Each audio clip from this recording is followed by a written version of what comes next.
Sa 2 Corinthians chapter 1 verse 3.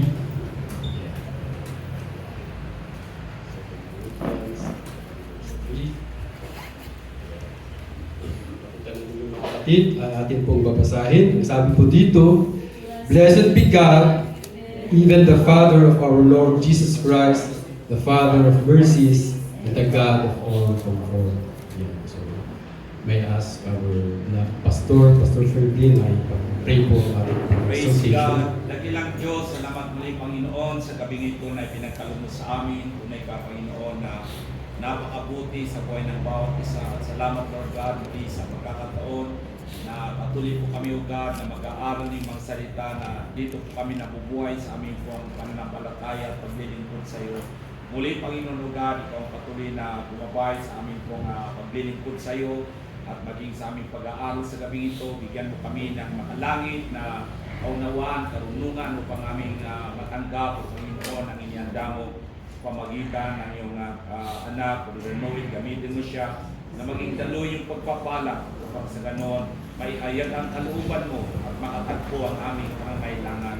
Puri ka Panginoon at muli sa kaming ito aming nanay ng tagumpay, biyaya at pagpapala mo sa pangalan ni Jesus. Amen. Amen. Pwede na po tayo mag-opo mga kapatid. Praise God. So, sa ating nabasa mga kapatid, ay ito po ay halo sa 2 Corinthians na sinasabi po dito na ang ating pong Diyos Ama not only having mercies sa kanyang mga anak, ay He is also the God of all comfort. So, alam natin na may mga pagkakataon sa buhay natin na pakiramdam natin ay yung lugmok tayo, down na down tayo. Lalo na pag we were not able to reach yung goal natin. Kailangan yung time na dismaya tayo. So feeling natin ay wala nang pag-asa. So ang atin pong exhortation is uncomfortable but comforted. Sa mga pangyayaring yun ay andun yung frustration natin. So nandun yung hindi tayo komportable sa ating pong buhay, whether sa trabaho natin, sa ginagawa natin, sa mga business natin mga kapatid, at sa eskwelahan o sa mga nag-aaral mga kapatid. Na andun yung time na hindi natin maiiwasan yung sometimes we met some kinds of failure sa ating ginagawa, ay andun yung hindi tayo komportable mga kapatid. And we came to think about ang ating pong Panginoon. At habang iniisip natin ang ating pong Panginoon, ibang ito yung failure, kasalanan na awan timaraanin po kung natin yung sarili tayo, na iniisip natin yung pa talaga ang Panginoon. And then, habang binubuklat ko yung ating pong Biblia, na sa kasulatan na ating pong the word comfort. Then gusto ko yung comfort na release itong month na to, then syempre sa akin pong sarili parang I feel something like discomforted. Syempre tayo ay hindi naman tayo nasa fullness ng trabaho, ganyan. So we take our family, take the future of our family. Nandun yung, lalo na pag ikaw ang isa lang yung pag-isip. Lahat. Nandun yung parang hindi ka komportable sa buhay.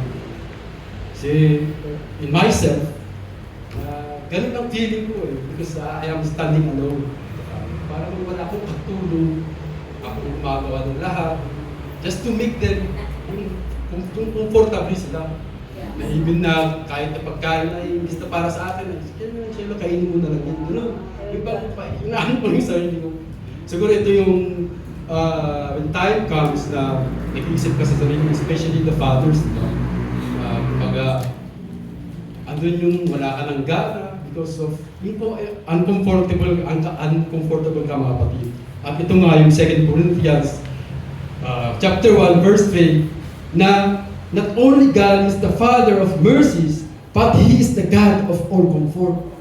So habang naisip natin ang ating pong Diyos Ama pala ay comfort natin, abay, magpasalamat tayo, nandyan pala ang ating pong Panginoon. Especially when you are working alone. you are living alone, yung bang malayo ka sa family mo, hindi naman pwedeng komportable ka ba sa kaibigan mo? Kasi there's difference. Komportable ka sa kapitbahay mo, sa kaibigan mo, iba sa komportable ng ating pong kaluluwa. So yun yung, kumbaga hinahanap natin, na napakagaan ng pakiramdam kung ito'y pagbubulay-bulayan natin ang salita nito na pinahagi sa ating Paul, mga kapatid. Na ang Diyos na lumikha sa sanlibutan sa pamamagitan ng kanyang salita, na siya na rin sumukat sa kalangitan base sa kanyang haba ng kanyang kamay, mga kapatid, sa lawak ng kanyang kamay, ay nandun na nagbibigay pa siya ng comfort sa atin. Pinangalanan niya nga yung mga stars, mga kapatid. So, there is nothing impossible talaga na gagawin ng ating pong Panginoon. Kaya, yung comfort ay tinestify ni Paul that He is the God of comfort, mga kapatid. So, sa gabi ito, mga kapatid, umaasa tayong mapaliwanagan tayo sa kamanghamanghang pagkakilala natin sa ating pong mahal na Panginoon, mga kapatid. Hindi lamang bilang Father of Mercies, na itong ay katotohanan when binigay niya kanyang sarili para sa atin, para lang tayo ay malunasan sa ating mga kasalanan, mga kapatid. Na hindi lamang bilang Father of Mercies, na ito ay isang katotohanan, mga kapatid, na siya ay God of comfort din, mga kapatid. So sa paggamit ni Paul sa salitang comfort, masasabi natin na comfort is encouragement or consolation given to someone who is suffering. Mga kapatid. So, sa pahiwatig ni Paul na ito, ibinabahagi ni Paul na isang katotohanan tungkol sa Diyos sa atin, mga kapatid, na kanyang mga anak, mga kapatid. Na unang-una, if God is God of all comfort, then it implies that He is the God of suffering also. Diba, mga kapatid? If God is the God of all comfort, therefore God is also the God of suffering. Ibig ba sabihin ang Diyos ang nagbibigay ng suffering para sa atin? Hindi po ganun ibig sabihin, mga kapatid. But suffering, ang ating pong Panginoong Diyos ay also the God of suffering. So, linawin natin, mga kapatid, hindi po sinasabi natin na God is the God of suffering. Hindi po ibig sabihin na God is the giver for us to suffer. Hindi po siya ang cause ng ating ang suffering natin, kundi tayo din, mga kapatid. So I just wanted to say that if God is the God of comfort, therefore God is also the God of suffering. Di ba, mga kapatid? Kung nagsasuffer ka, there is God. There is comfort. There is the God of comfort na papawi sa ating mga suffering, mga kapatid. So sa gitna ng pagdurusa natin, siya ay nararanasan natin bilang comfort o comforter. Yeah. Sinabi na ito sa John 14:16, di ba? 19, I think. Na nung papunta na siya sa langit, that the comforter is asking the Father to give another comforter para sa ating mga kapatid. Nasa katunayan, hindi na ito nakapagtataka sa sinuman sa atin sapagkat ang pagdurusa ay nararanasan natin lahat. Suffering, we endure suffering because we're just human, mga kapatid. Nandun yung lahat tayo ay nakakaranas ng pagdurusa, mga kapatid. Mahirap ang buhay, daranasan natin yung mga kapatid, ang kahirapan sa ating pong buhay. Na anumang ating kalagayan, magdusa pa rin tayo. Kakaranas pa rin tayo ng pagdurusa. Na sana lamang, mga kapatid, ang masabi ko sa inyo na life is going to be a bed of roses.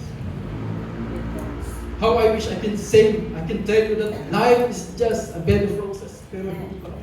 Dahil lahat tayo ay daranas sa kalungkutan, sa pagdurusa. Mga kapatid. Ngunit alam ko, base sa aking mga experience, mga kapatid, na hindi ito totoo. Life is not a bed of roses. Hindi pa tayo pinapatay sa panan ng ating Panginoon, yung lagi natin kinakanta. Yung idol, hindi ko alam kung si Brother O'Reilly, pinantalan niya yung bed of roses. So, yun yung life is not a bed of roses. All of us we suffer habang nandito tayo sa ating dito po sa ating mga kapatid. That even everything is, there's sunshine and there's smile today, somewhere over the horizon, mga kapatid, there is a storm. Yung today, napakasani. Darating ang kadiliman, that is night, di ba mga kapatid? So walang katiyakan, mga kapatid, na sana lang din, mga kapatid, ay masabi ko sa inyo na ang lahat ng bagay ay laging magiging maayos, na palagi tayong magkakaroon ng magandang buhay. Trouble is going to come upon you unexpected. That's not. Yun yung natutunan ko while I'm growing. Alam, nung bata pa ako, ang sabi ko sa sarili ko, yung naranasan niya, naranasan ko yun. Kasi nakita ko ng mga naunang sa akin na ang ganda ng barkada, ganyan. Habang lumalaki ako, yun yung nasa isipan ko, maranasan ko yun. Yung barkada, magiging yun. Kasi wala pa tayo sa Panginoon. Ay, yung mga youth ngayon na nasa church, they were so blessed by God dahil nagmulat sila sa ating Panginoon. Pero during our time, nag-struggle kami, na talagang maranasan mo yung palo ng ating pong Panginoon bago ka maisip ang ating pong Panginoon, bago ka magbago sa iyong buhay, mga kapatid. So, naranasan ko yung mga ganun, akala ko ay ganun pala, ganun ang buhay, ay hindi pala, it's useless pala, mga kapatid, yung mga pangyayari na yung pang-isipan ko, yung naranasan niya, maranasan ko niya, yung ganun. Pero yung pala ay worldly, mga kapatid. When I get into my senses that God never allows this kind of happening dapat sa ating buhay. So may mga sandaling nasusubok tayo, mga kapatid, ang ating pananampalataya ay nasusubok, mga kapatid. May mga pagsubok na nagpapahina sa ating spiritual, sa ating spirito, mga kapatid. May mga paghihirap na unti-unting kumikitil sa ating kalakasan at yung tibay ng loob, mga kapatid. Na hindi na ako nag-aatid ng masamang balita na ganito na may mga pangyayaring hindi maganda, pero I just wanted to share something na yun nga, may mga bagay na nanghihina sa ating pong spiritual life, mga kapatid, na nagpapahina sa ating pong kalooban, mga kapatid. Na nais ko lamang ipahiwatig, mga kapatid, na kahit na nagkakaroon tayo ng revival, di ba, mga kapatid? Kahit na nagkakaroon tayo ng tagumpay, nandun pa rin yung darating yung pagkakataon o panahon nagtutulad ng paghihina sa ating pong kalooban. Even pastors, di ba? Di kalaunan ay nawawala na sila sa kanilang mga believed na simbahan. So, sabi ko nga, kahit we have the most revival in our life, meron at meron din pagkakataon na tayo ay nasa. So, yun yung talagang kailangan natin bantayan. Na huwag mawalan ng pag-asa dahil mayroong mga layunin, mga kapatid, kung bakit tayo nagkakaranas ng discomfort, mga kapatid. At para maunawaan natin ang layunin ng discomfort, mga kapatid, na ito, kailangan nating alalahanin, mga kapatid, na tayo ay manlalakbay lamang sa lumang ito. Diba? We are just pilgrims in this earth. Na kailangan natin, isa-ulo natin yan, isa-isip natin yan, para maintindihan kung bakit tayo nagkakaroon ng discomfort. Diba? Praise God. Na ang mutong ito ay hindi natin tunay na tahanan. Tayo ay dumaraan lamang dito. Nang ating pong pag-asa ay nakatuon sa mga bagay na walang hangganan. Yun yung goal natin. Yun yung hinahanap natin, yung buhay na walang hangganan. Yung ating pong Panginoon. Because we are just guilty of this itong earth na ito, mga kapatid. Na ang ating pong pag-asa dapat, kung hindi mo pa man nalalaman, mga kapatid, ay dapat nakatuon lamang sa mga bagay na walang hangganan. Praise God. Ng ating pong mga rewards ay matatagpuan lamang doon sa buhay na walang hangganan. These are just temporary things. I know you know na yung mga bagay na ito na naranasan natin, riches, and everything else in this world are just temporal things. At sa mga bagay na panghabang panahon, doon dapat tayo tutulong mga kapatid. Na hindi po tayo namumuhay lamang para sa panandaliang sandali mga kapatid.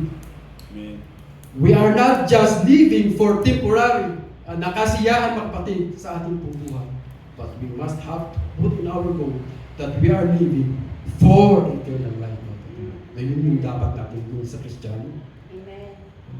Kasi Christians here,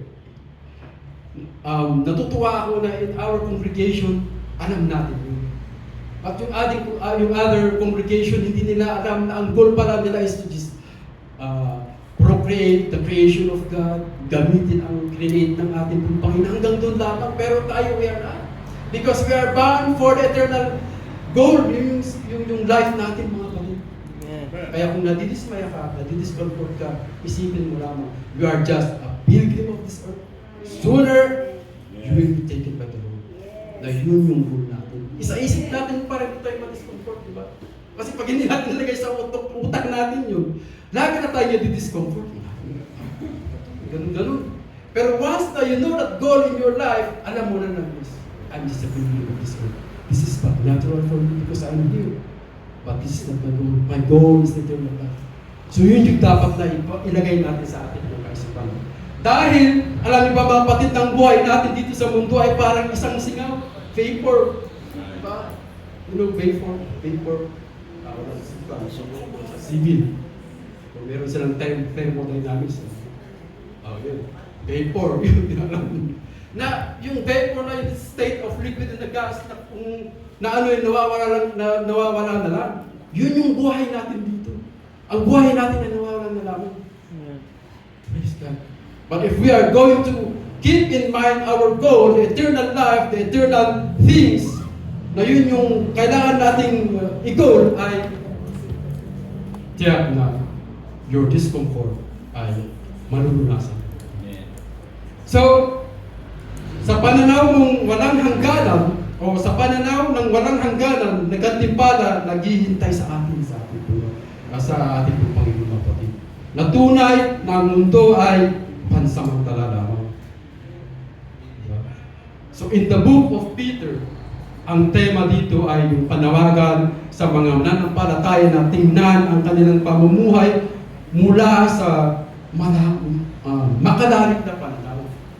So the book of Peter, the first book, ang tema nito ay Peter inculcated into the minds of those mananampalataya na huwag kayong umasa lamang sa temporary things. Ang dapat natin ituon ay yung makalangit na pananaw. So if you're going to read about yung First Peter, yun yung tema niya na sinasabi na ang Christian dapat ay ang kanyang dapat na pananaw ay yung makalangit na pananaw. Na ito ay sinulat ni Peter sa gitna ng persecution ng mga Kristiyano mga kapatid.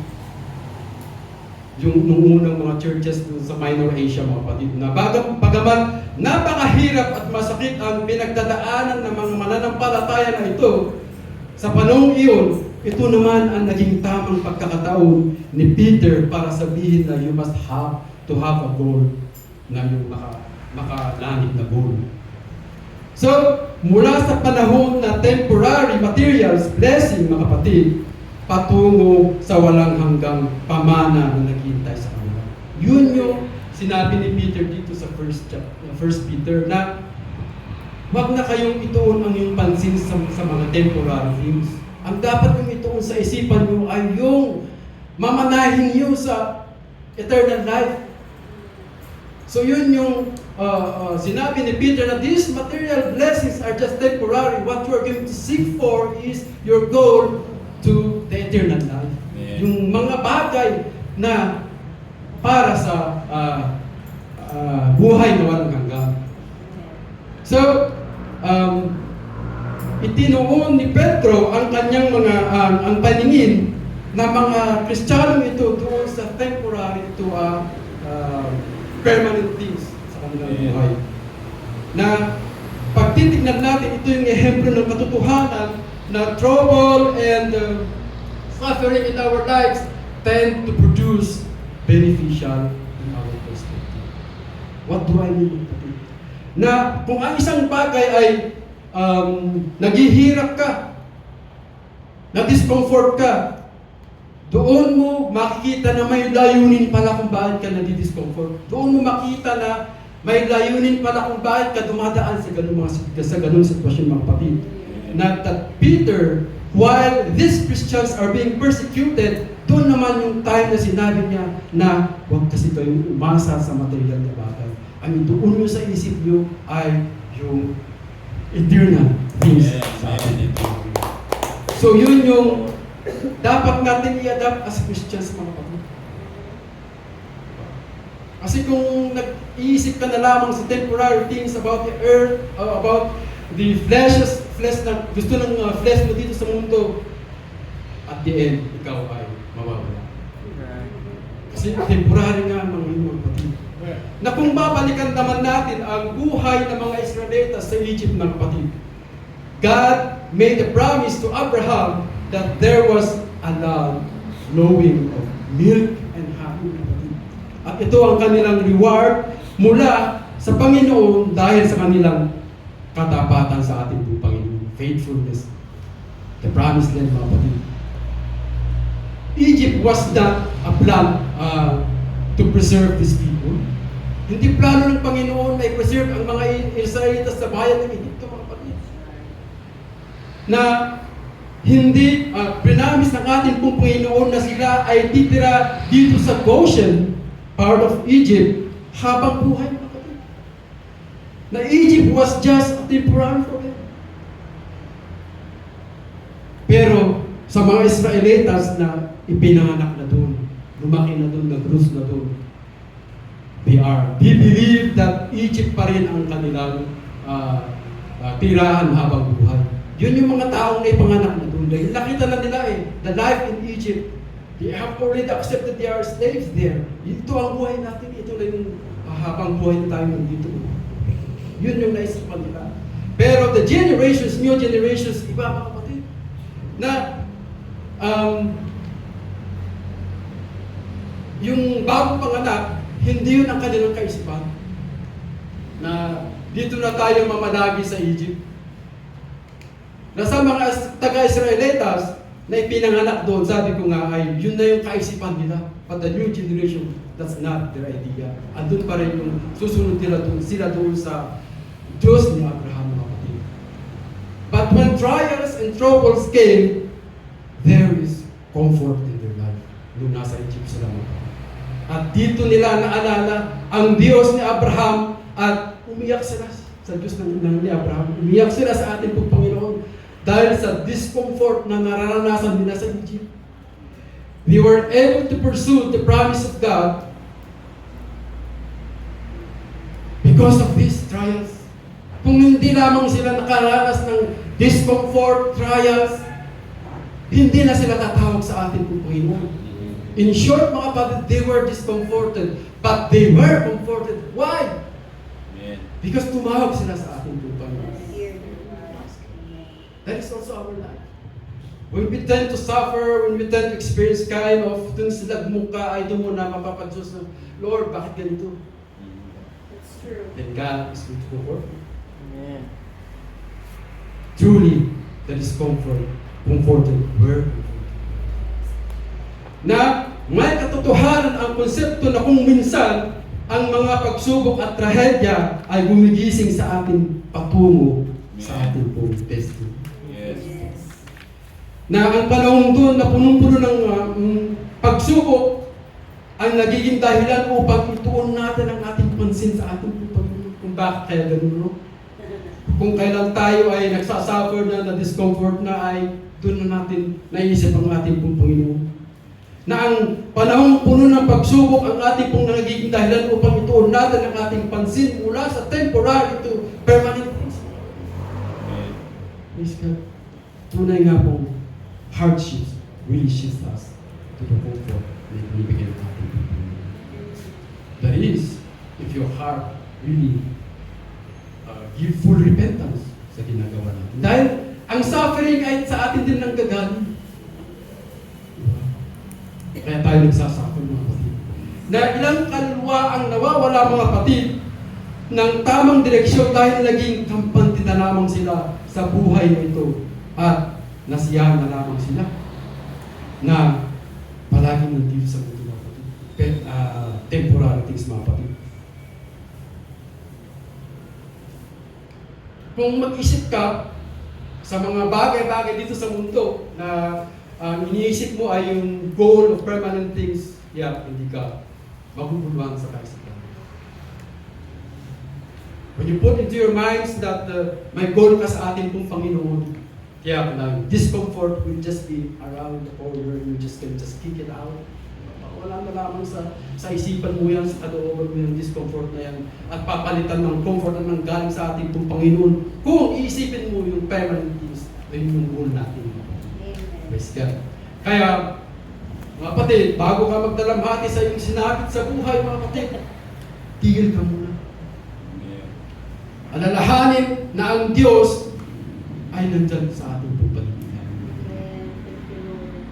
Na hanggang sa ating pong karunungan, mga kapatid, nandyan ang ating pong Panginoon.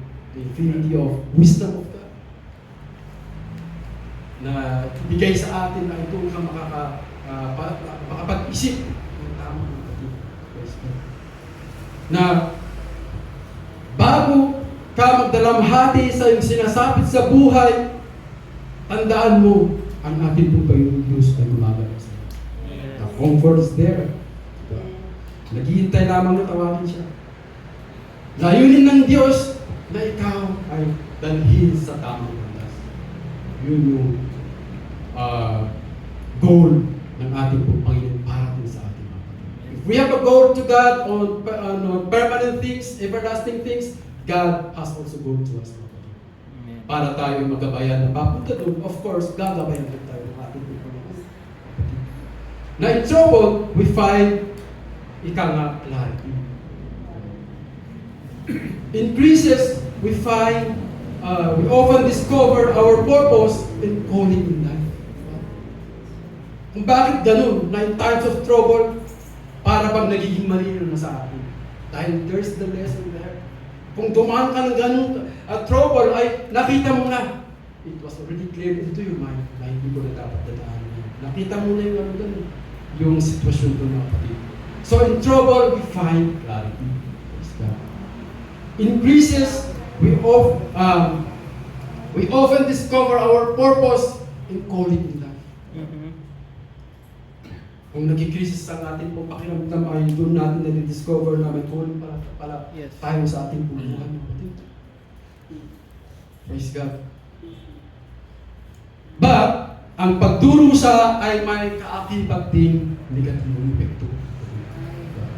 Kung ang pagdurusa ay nakaakibat na positivity, just like here, na kailangan ito ng ating Panginoon, we feel this discomfort, meron din namang negatibong epekto nito mga kapatid, yung suffering, yung discomfort, meron ding negatibong epekto nito sa ating mga kapatid. Na kapag parang bumabagsak ang lahat sa atin, mga kapatid, na kapag ang mga plano natin ay unti-unti nang naglalaho, mga kapatid, kapag wala nang kasiguraduhan ang ating pong future, ganyan ang hinaharap natin, napakadaling mahulog sa kawalan ang ating pong pag-asa. At panghinaan na tayo ng kalooban. So there, may cons and pros ang suffering. So itong sinasabi natin naman na ito yung cons niya mga kapatid. Na kapag nahulog ka sa kawalan, nawawalan ka na ng pag-asa. You tend to be discomforted, feeling why hindi ka na mapakali mga kapatid. There's discomfort in your life mga kapatid. Na kung dapat natin tagapin ng mga pagsubok at paghihirap ay nagpapalago sa atin pong pananampalataya at nagpatatag sa atin pong kalooban, dapat din nating maunawaan na ang panghihina ng kalooban ay nandyan lamang na nagbibigay din ng discomfort sa atin.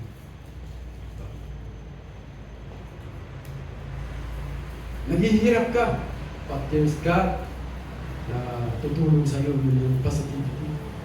Pero the negativity is that positive is there. Manghina naman ang dalawa. Alin sa dalawa gusto mo? Praise God. Pakiramdam natin ay pagod na tayo mga kapatid.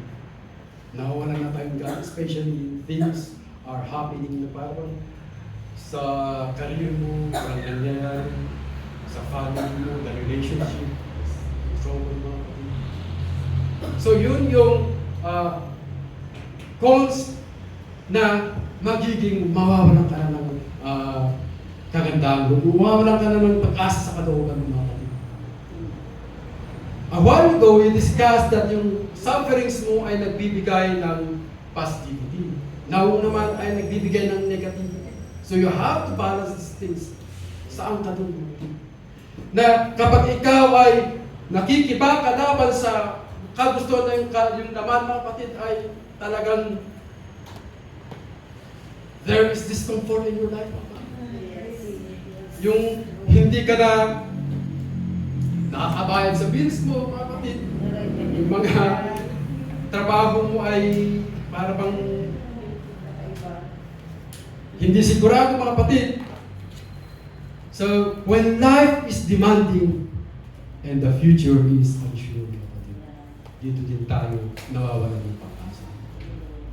Discouragement is there for us. Ano ba ang discouragement? Discouragement is dissatisfaction with what is happening in your life. So yun naman yung negativity. Suffering will bring discouragement into your life. Punong-puno ng negativity ang ito. So discouragement ay ang nagiging dahilan upang hindi natin mapalagahan ang lahat ng mga pagpapalang natanggap natin sa ating Panginoon. Na isasantabi na natin ang yung maganda nating testimony dahil na-discourage ka na.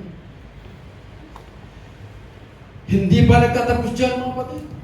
Discouragement robs the joy of your testimony. There are members na yung unang-unang ay napakagandang testimony. Pero sa kalaunan ay nawala. Nawala yung joy nila. Na-shattered yung testimony nila. So yun yung talagang pinangahalagan ko. Nung una kong na-convert na nakilala ang ating kong Panginoon, my testimony was there. Na pinapangalagaan ko. There are times na discourage ako. Sabi ko sa sarili ko, paano yung testimony ko noon? Ano pala, hypocrite pala ako sa ating kong Panginoon. Yun yung lagi na sa puso ko. Na tuwing matutulas ako, sabi ko, paano na lamang yung testimony ko? Ibig sabihin ba ay nagsisinungaling ako sa mga kapatiran ko? Kung bakit ko nasabi ko, at ngayon pala ay wala na ako sa pananampalataya. That's the most important thing. Yung testimony mo dahil sa discouragement mo ay nawawala. Pero wag natin sana kaya. Na ang panghihina ng ating pong kalooban ay hindi lamang nagiging dahilan upang makalimutan natin ang mga pagpapala ng ating pong Panginoon. It was joy telling all these places na natanggap natin sa ating pong Panginoon. Pero after 10 years, after 5 years, nawala na lang bigla dahil nawala na tayo sa pananampalataya. Sayang yung pananampalataya natin. Hindi lamang tayo nagsinungaling sa kapatiran natin, nagsinungaling tayo sa ating Panginoon. Yung ganun yung mangyari. Pangalagahan natin ang ating pong testimony. Because while we are recalling our testimony, yun yung magbabalik sa'yo kung saan ka nawala. So, testimony usually comes from the blessings of God. Yung mga natatanggap mo. Alam naman kontrahin mo yung blessings ng ating Panginoon na at the end ay ikaw pala ay mawawala na.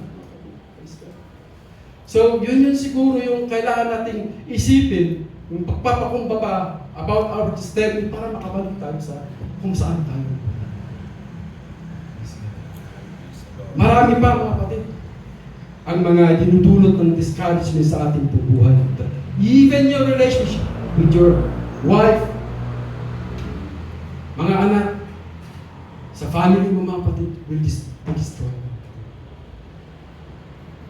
Nang espiritu ng discouragement ay siyang kaaway ng ating pong kaluluwa. Mga kapatid. At kadalasan ay nagmumula sa panahon ng pagsubok.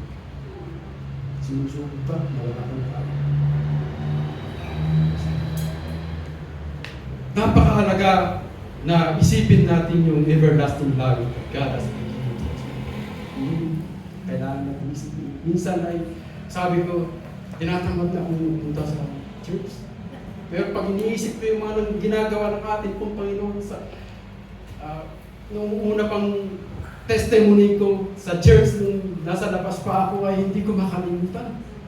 Nasabi ko, kung ako'y makakalabas sa bilangguang ito, magpapatuloy ako sa iyo, Panginoon. Yun, hindi ko talaga makalimutan. Kaya yun yung sa akin kung isipan. Even my wife.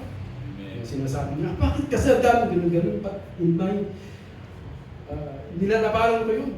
Why? Because my testimony was there. Kung siguro kung wala akong testimony in life, sige tara lang. Ano lagi dito mo din, hindi kita beauty ko tapos dyan, kung bakit ano, naunahin ko muna ito sa help me God. Kailangan ko ipatuloy. Sana ay hindi ako sa dahil ako pa nagsasalita about testimony tapos ako pa lang nawawala. What a shame. Di ba? Sa buhay, sa panunong, sa kapatid. When discouragement tries to enter into your comfort, mga kapatid, the Lord Jesus is our God. Sinabi na ito sa ating salita, mga kapatid. Na dito natin tunay na mararanasan ng personal, mga kapatid, ang rawan ni Pablo tungkol sa Diyos. That God is our Father of God. So sa panahon ng mga pagsubok, mga kapatid, sa mga sandaling nagdurusa tayo, ang Diyos ang siyang pinagmumulan ng lahat ng comfort at laging hawa. Amen. Isipin mo na lamang yung testimony sa life. Kung ikaw ay feeling walang pag-asa, ang kabutihan ng ating pong Panginoon, tiyak ay magbabaw sa atin. Na ang salitang ginagamit ni Paul na comforter ay siya rin yung salitang ginamit niya ni John, sabi ko na, di ba? Yung Holy Spirit, mga kapatid. Na mayroon tayong comforter na ang banal na Espiritu ng Diyos na siyang ninira sa kalooban ng bawat isa sa atin bilang Kristiyano. Nandyan lamang ang Holy Spirit na naninira sa atin. Ikaw na lamang ang according to your deeds, according to your life, what kind of life you are pinapractice mo, nandyan lamang yung Espiritu, ang Holy Ghost. Pero, wag mong hayaang mawawala when you tend to go against the will of God. Na ang salitang ginamit ni Paul, sabi ko nga, ay comforter ko. At alam niyo ba, mga kapatid, na ang susi para mapagtagumpayan ang kawalan ng pag-asa, ang kawalan ng kalooban natin sa ating pong Panginoon, ang susi kung manatiling manira ang ating pong banal na Espiritu sa ating pong buhay, mga kapatid, ay kailangan natin kumilos sa ating pong buhay at puso ayon sa kagustuhan ng banal na Espiritu. Huwag na nating hayaang mag-pop-up na lang siya. Lalabas na lang sa buhay, lalabas na lang sa kalooban ng mga na ang susi upang mapagtagumpayan ang kawalan ng pag-asa at mapigil ang mapanirang espiritu ng panghihina o discouragement ay ang hayaan, ang comforter na gumawa at kumilos sa iyong puso at sa iyong buhay. Amen. Yes. Yun lamang ang susi. When you are uncomfortable, mga kapatid, your comfort comes from God. And springs up from the Holy Spirit that is within you. Nandyan siya. Pairalin mo na lang siya dyan sa buhay mo. Pairalin mo na lang sa puso mo. In every action, lahat ng gagawin mo, alalahanin mo, you are trying your best to be katanggap-tanggap sa ating pong Panginoon. We're just human, we're just living here, nandito pa tayo. So there are things that talagang maraming temptation. But there is the word repentance. Kung talagang mag-repent ka in all walks of your life, mga kapatid. Kahit ka mong na tuon sa puso mo, bring it out to the Lord. Yun yung lamang yung susi yung mga kapatid. Para hindi mag-pop up yung mawawala yung banal na espiritu sa ating buhay. So sa mga panahong matinding pagsubok, ang tunay na comfort ay hindi nagmumula sa gamot, psychiatrist, sa friend mo. Kung nadi-discomfort ka, I want my friend to comfort me. Ganun ba yun? Pero hindi sa kanila nanggagaling ang comfort, mga kapatid. Ang comfort ay nagmumula sa ating pong Panginoon at hindi nanggagaling sa gamot, sa psychotherapy, o anumang mga health na mga pamamaraan para ikaw ay magiging comfortable. So ka, the Holy Spirit of God, kapatid. So huwag mong hayaang manaig ang discomfort at despair sa iyong kalooban, kapatid. Encourage yourself with all the things sa mga bagay that belongs to you as a child of God. Yun yung comfort na nakakuha natin sa atin. At dito nagtatapos, mga kapatid. I hope I was able to relate something else sa inyo. Gawa ko po Pastor.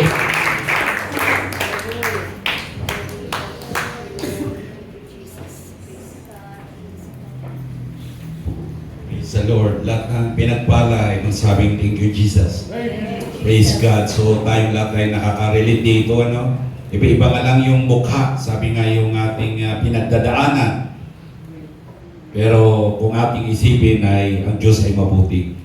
Amen. Shall we say amen? Amen. Praise the Lord. So hindi lang nasabi ni Barnoy Leon, pero dahil mayroon din siyang pinagdadaanan. Amen? Gandang buhay kaya sa Korea siguro. Hindi sa North, sa asawa. At nag-enjoy sila doon. Tumatanggap. Pero nung umuwi, wala ng trabaho. Anong pakiramdam mo kung ikaw yun? Andun yung discomfort. But be comforted because amen, God is always there to meet our need according to His riches in glory. Amen? Praise God. Kaya sabihin mo sa katabi mo, tapakin mo siya. Huwag kang mag-alala. Huwag kang malungkot. Lahat ng bagay. Amen. Sa tanda natin, sabi ng Bible, we are pilgrims on this planet Earth. Tayo manlalakbay. Amen. Kaya yung pinagdadaanan natin, dadaanan mo lang yan, Sister Susan. Iiwan mo rin kung pangit yung lugar. Habang naglalakbay ka, makakarating ka sa mas maganda. Kaya yun, mga kapatid, huwag nating hayaan at lagi natin isipin kung ikumpara natin yung temporary sa permanent, mas maganda yung permanent because eternal. Amen. It is between life and death, mga kapatid. Amen. Kaya magalak tayo, mga kapatid. Praise God. Hindi tayo taga mundo. Hindi tayo lang taga Pilipinas. Iiwanan natin ang ating lugar. Amen? Kaya huwag tayong masyadong magpa-comfort. Amen? Sa ating lugar. Mayroong magandang naghihintay sa atin. Tayo na kayo tumayo. Amen.